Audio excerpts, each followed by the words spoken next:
तो सबसे पहला जो रोग है जिसको हम पढ़ेंगे हीमोफीलिया। हीमोफीलिया को रॉयल डिसऑर्डर कहते हैं क्योंकि ये सबसे पहले यूरोप की महारानी विक्टोरिया में पाया गया था।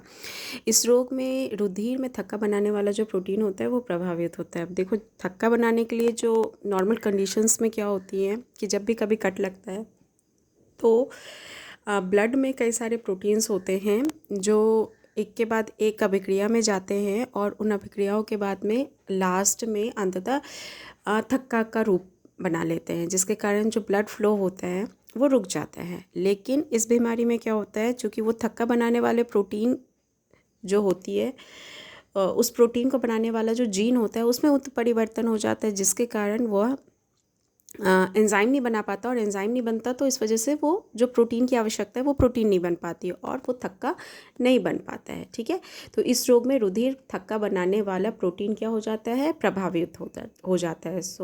तो नेक्स्ट पॉइंट है कि यह लिंग संलग्न रोग है। अब लिंग संलग्न रोग कहने का क्या मतलब हो गया, तो ऐसे रोग जो लिंग क्रोमोसोम्स में उत्परिवर्तन आने के वजह से होता है उसको लिंग संलग्न रोग कहा जाता है। ठीक है, तो अब लिंग क्रोमोसोम्स अपने को पता है कि एक्स होता है और वाई होता है।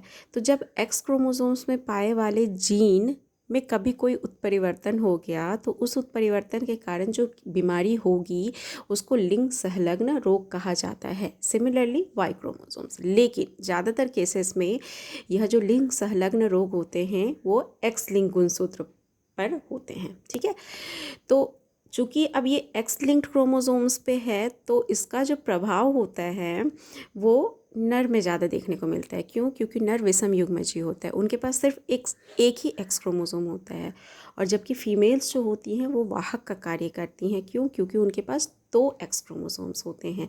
तो 2 एक्स क्रोमोसोम्स हैं, तो अगर एक एक्स क्रोमोसोम्स में मान लो कि कोई जीन में कोई डिफेक्ट आ गया है, कोई उत्परिवर्तन आ गया है, तो उसका जो प्रभावी जीन है वो दूसरे एक्स क्रोमोसोम्स पे है।